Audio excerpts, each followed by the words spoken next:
பற்களே இல்லாத உயிரினம் எது?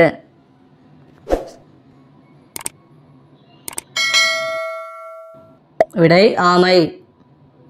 கோபப்பட்டால் வியர்வை சிவப்பாக மாறும் விலங்கு எது?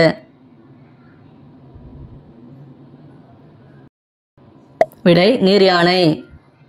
எந்த அமிலம் மனித வயிற்றில் சுரக்கும்?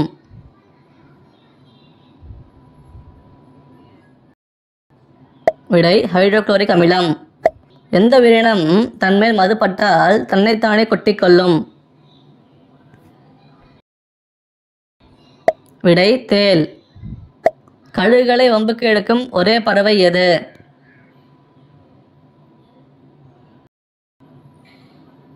விடை காகம். உடலுறவில் ஈடுபடும் தம்பதிகள் இன்ப சுகத்தை எவ்வளவு நேரம் அனுபவிக்க முடியும்? விடை அதிகபட்சம் 1 மணி நேரம். பிடிச்சிருந்தா லைக் பண்ணிவிட்டு சப்ஸ்கிரைப் பண்ணுங்கள். தேங்க்யூ.